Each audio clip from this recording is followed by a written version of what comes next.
ध्वनि संबंधी छठवीं विधि। किसी ध्वनि का उच्चार ऐसे करो कि वह सुनाई दे, फिर उस उच्चार को मंद से मंदतर किए जाओ, जैसे जैसे भाव, मौन, लयबद्धता में लीन होता जाए। कोई भी ध्वनि काम देगी, लेकिन अगर तुम्हारी कोई प्रिय ध्वनि हो तो वह बेहतर होगी, क्योंकि तुम्हारी प्रिय ध्वनि मात्र ध्वनि नहीं रहती। जब तुम उसका उच्चार करते हो तो उसके साथ एक अप्रकट भाव भी उठता है, और फिर धीरे-धीरे वह ध्वनि तो विलीन हो जाएगी और भाव भर रह जाएगा। ध्वनि को भाव की तरह से जाने वाले मार्ग की तरह उपयोग करना चाहिए। ध्वनि मन है और भाव हृदय है।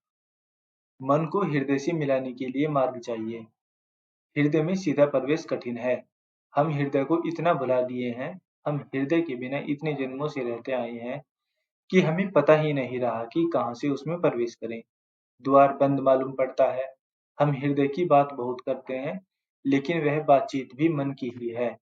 हम कहते हैं कि हम हृदय से प्रेम करते हैं, लेकिन हमारा प्रेम भी मानसिक है, मस्तिष्कगत है। हमारा प्रेम भी बौद्धिक प्रेम है। हृदय की बात भी मस्तिष्क में घटित होती है। हमें पता ही नहीं रहा कि हृदय कहाँ है। हृदय से मेरा अभिप्राय शारीरिक हृदय से नहीं है, उसे तो हम जानते हैं, लेकिन शरीर शास्त्री और वैद्य डॉक्टर कहेंगे कि उस हृदय में प्रेम की संभावना नहीं है। वह तो केवल पंप का काम करता है, फुसफुस का काम करता है, उसमें और कुछ नहीं है। और बातें बस कपोल कल्पना है, कविता है, स्वप्न है। लेकिन तंत्र जानता है कि तुम्हारे शारीरिक हृदय के पीछे ही एक गहरा केंद्र छिपा है। उस गहरे केंद्र तक मन के द्वारा ही पहुंचा जा सकता है, क्योंकि हम मन में हैं, हम अपने मन में हैं, और अंतस की ओर कोई भी यात्रा वहीं से आरंभ हो सकती है। मन ध्वनि है, आवाज है। अगर सब ध्वनि बंद हो जाए तो तुम्हारा मन नहीं रहेगा। मौन में मन नहीं है। यही कारण है कि मौन पर इतना बल दिया जाता है। मौन अमन की अवस्था है। आमतौर से हम कहते हैं कि मेरा मन शांत हो रहा है। यह बात ही बेतुकी है, अर्थहीन है, क्योंकि मन का अर्थ है मौन की अनुपस्थिति। तुम यह नहीं कह सकते कि मन शांत है। मन है तो शांत नहीं हो सकता, और शांति है तो मन नहीं हो सकता। शांत मन नाम की कोई चीज नहीं होती, हो नहीं सकती। यह ऐसा ही है जैसे कि तुम कहो कि कोई व्यक्ति जीवित मर्त है, उसका कोई अर्थ नहीं है। अगर वह मर्त है तो वह जीवित नहीं हो सकता, अगर वह जीवित है तो मर्त नहीं हो सकता। सच तो यह है कि जब मन विदा हो जाता है तो शांति आती है, या कहो कि शांति आती है तो मन विदा हो जाता है। दोनों एक साथ नहीं हो सकते। मन ध्वनि है। अगर यह ध्वनि व्यवस्थित है तो तुम स्वस्थ चित्त हो, और अगर वह अराजक हो तो तुम विक्षिप्त कहलाओगे। लेकिन दोनों हालत में ध्वनि है, आवाज है, और हम मन के तल पर रहते हैं। उस तल से हृदय के आंतरिक तल पर कैसे उतरा जाए? ध्वनि का उपयोग करो, ध्वनि का उच्चार करो। किसी एक ध्वनि का उच्चार सहयोगी होगा। अगर मन में अनेक ध्वनियां हैं तो उन्हें छोड़ना कठिन होगा, और अगर एक ही ध्वनि है तो उसे सरलता से छोड़ा जा सकता है। इसीलिए पहले एक ध्वनि के लिए अनेक का त्याग करना होगा। एकाग्रता का यही उपयोग है। इसीलिए अच्छा हो कि कोई ध्वनि, कोई नाम, कोई मंत्र लो जो तुम्हें प्रीतिकर हो, जिससे तुम्हारा भाव जुड़ा हो। अगर कोई हिंदू राम शब्द का उपयोग करता है तो उसके साथ उसका भाव जुड़ा होगा। यह उसके लिए मात्र शब्द नहीं रहेगा, यह उसकी बुद्धि तक ही सीमित नहीं रहेगा।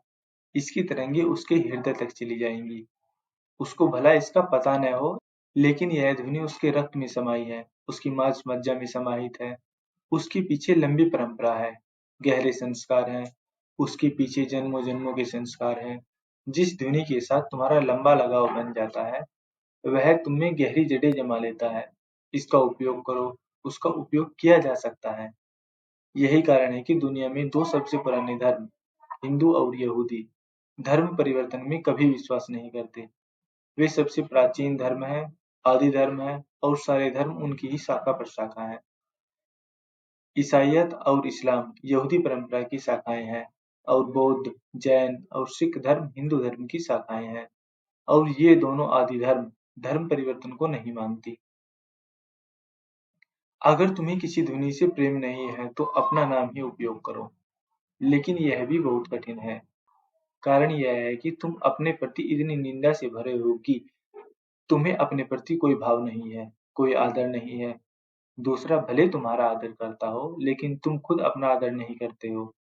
तो सबसे पहली बात है कि कोई उपयोगी ध्वनि खोजो। उदाहरण के लिए अपने प्रेमी या प्रेमिका का नाम भी चलेगा। अगर तुम्हें फूल से प्रेम है, तो गुलाब शब्द काम दे देगा। कोई भी ध्वनि जो तुम्हें भाती है, जिसे सुनकर तुम स्वस्थ अनुभव करते हो, उसका उपयोग कर लो। और अगर ऐसा कोई शब्द न मिले तो परंपरागत स्रोतों से जो कुछ शब्द उपलब्ध है उनका उपयोग कर सकते हो। ओम का उपयोग करो, आमीन का उपयोग करो, मरिया भी चलेगा, राम भी चलेगा, बुद्ध भी चलेगा, महावीर का नाम भी काम में लाया जा सकता है। कोई भी नाम जिसके लिए तुम्हें भाव हो चलेगा, लेकिन भाव होना जरूरी है। इसलिए गुरु का नाम सहयोगी हो सकता है, लेकिन भाव चाहिए, भाव अनिवार्य है। किसी ध्वनि का उच्चार ऐसे करो कि वह सुनाई दे, फिर उस उच्चार को मंद से मंदतर किए जाओ, जैसे जैसे भाव मौन लयबद्धता में लीन होता जाए। ध्वनि को निरंतर घटाते जाओ। उच्चार को इतना धीमा करो कि तुम्हें भी उसे सुनने के लिए प्रयत्न करना पड़े। ध्वनि को कम करते जाओ और तुम्हें फर्क मालूम होगा। ध्वनि जितनी धीमी होगी, तुम उतने ही भाव से भरोगे, और जब ध्वनि विलीन होती है तो भाव ही शेष रहता है। इस भाव को ही नाम दिया जा सकता है, वह प्रेम है, प्रगाढ़ प्रेम है, लेकिन यह प्रेम किसी विशेष व्यक्ति के प्रति नहीं है, यह फर्क है।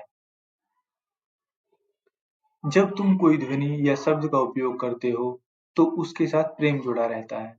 तुम राम राम करते हो, तो इस शब्द के प्रति तुम्हारे भीतर बड़ा गहरा भाव है, लेकिन यह भाव राम के प्रति निवेदित है, राम पर सीमित है।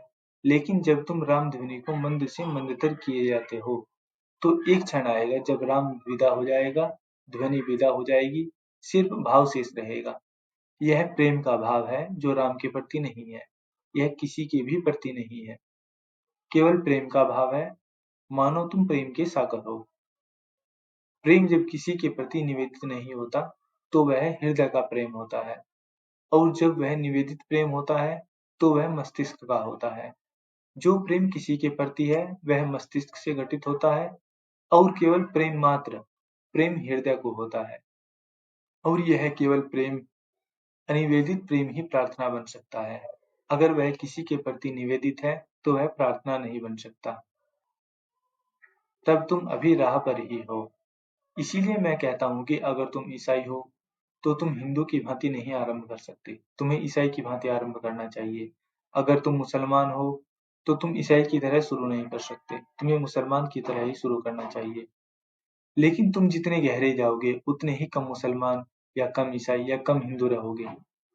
सिर्फ आरंभ हिंदू, मुसलमान या ईसाई की तरह से होगा। तुम जितना ही हृदय की तरफ गति करोगे, ध्वनि जितनी कम होगी और भाव जितना बढ़ेगा, तुम उतने ही कम हिंदू या मुसलमान रह जाओगे। और जब ध्वनि विलीन हो जाएगी, तो तुम केवल मनुष्य होगे, न हिंदू, न मुसलमान, न ईसाई। संप्रदाय या धर्म का यही फर्क है। धर्म एक है, संप्रदाय अनेक हैं।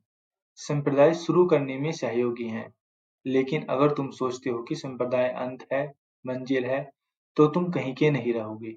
वे आरंभ भर है, तुम्हें उनके पार जाना होगा, क्योंकि आरंभ अंत नहीं है। अंत में धर्म है, आरंभ में संप्रदाय है। संप्रदाय का उपयोग धर्म के लिए करो, सीमित का उपयोग असीम के लिए करो, क्षुद्र का उपयोग विराट के लिए करो। यदि तुम किसी हिंदू मंदिर में गए हो, तो वहां तुमने गर्भगृह का नाम सुना होगा। मंदिर के अंतरस्थ भाग को गर्भ कहते हैं। यदि तुमने ध्यान नहीं दिया हो तो उसे गर्भ क्यों कहते हैं? अगर तुम मंदिर की ध्वनि का उच्चार करोगे, हर एक मंदिर की अपनी ध्वनि है, अपना मंत्र है, अपना इष्ट देवता है, और इष्ट देवता से संबंधित मंत्र है। अगर उस ध्वनि का उच्चार करोगे, पाओगे कि उससे वहां वही उष्णता पैदा होती है जो माँ के गर्भ में पाई जाती है।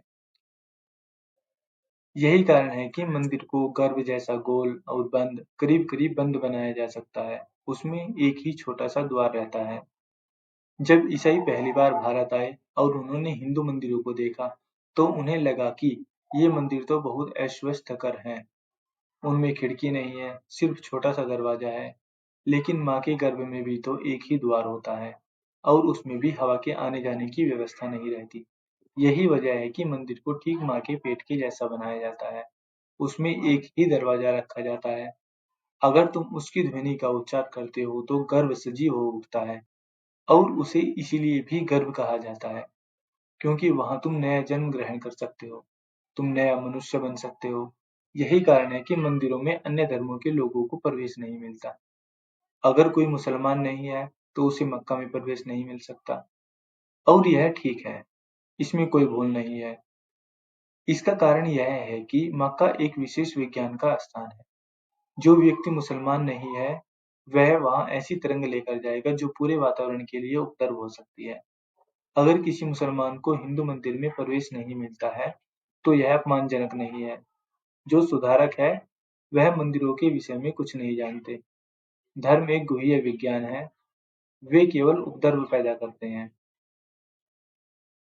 हिंदू मंदिर केवल हिंदुओं के लिए है, क्योंकि हिंदू मंदिर एक विशेष स्थान है, विशेष उद्देश्य से निर्मित हुआ है।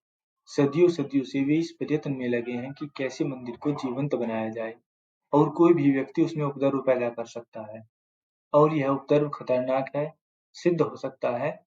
मंदिर कोई सार्वजनिक स्थान नहीं है, वहाँ वह एक विशेष उद्देश्य से और विशेष लोगों के लिए बनाया गया है, वह आम दर्शकों के लिए नहीं है। यही कारण है कि पुराने दिनों में आम दर्शकों को वहाँ प्रवेश नहीं मिलता था। अब सबको जाने दिया जाता है क्योंकि हम नहीं जानते हैं कि हम क्या कर रहे हैं। दर्शकों को नहीं जाने दिया जाना चाहिए। यह कोई खेल तमाशे का स्थान नहीं है। यह स्थान विशेष तरंगों से तरंगायित है, विशेष उद्देश्य के लिए निर्मित हुआ है। इसीलिए एक स्थान का उपयोग करो। स्थान के रूप में मंदिर अच्छा है। ये विधियाँ मंदिर के लिए हैं। मंदिर अच्छा है, मस्जिद अच्छी है, चर्च अच्छा है। तुम्हारा अपना घर इन विधियों के लिए उपयुक्त नहीं है। वहाँ इतना कोलाहल है कि वह अराजकता का स्थान बन गया है और तुम इतने बलवान नहीं हो कि अपनी ध्वनि से उस वातावरण को बदल सको।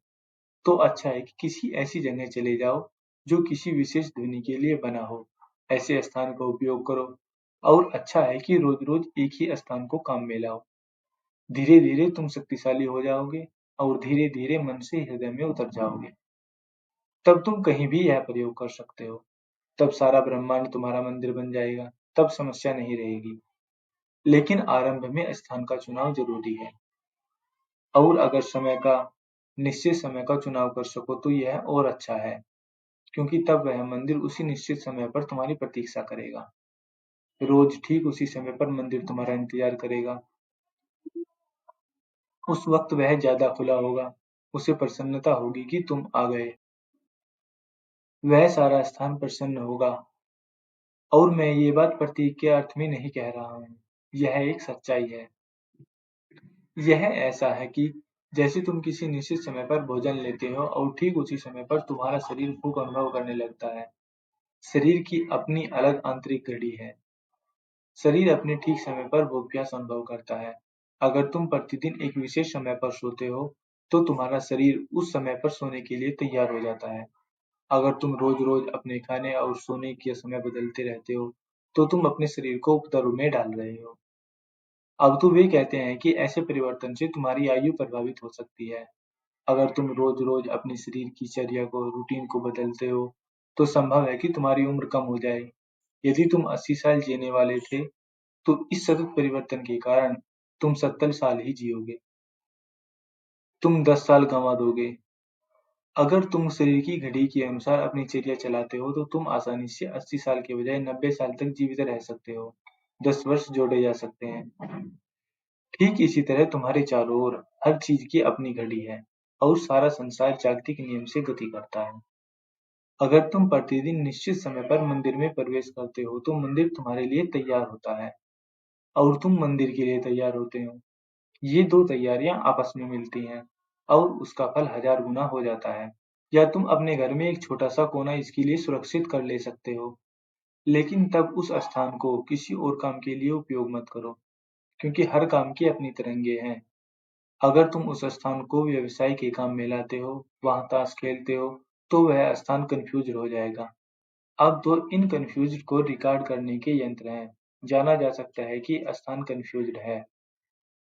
अगर तुम अपने घर में एक छोटा सा कोना उसके लिए अलग कर लो तो अच्छा है। घर में एक छोटा सा मंदिर ही बना लो, बहुत अच्छा रहेगा। अगर तुम एक छोटा सा मंदिर बना सको तो सर्वोत्तम है, लेकिन फिर उसे किसी दूसरे काम में मत लाओ। उसे अपना निजी मंदिर रहने दो और शीघ्र ही परिणाम आने लगेंगे।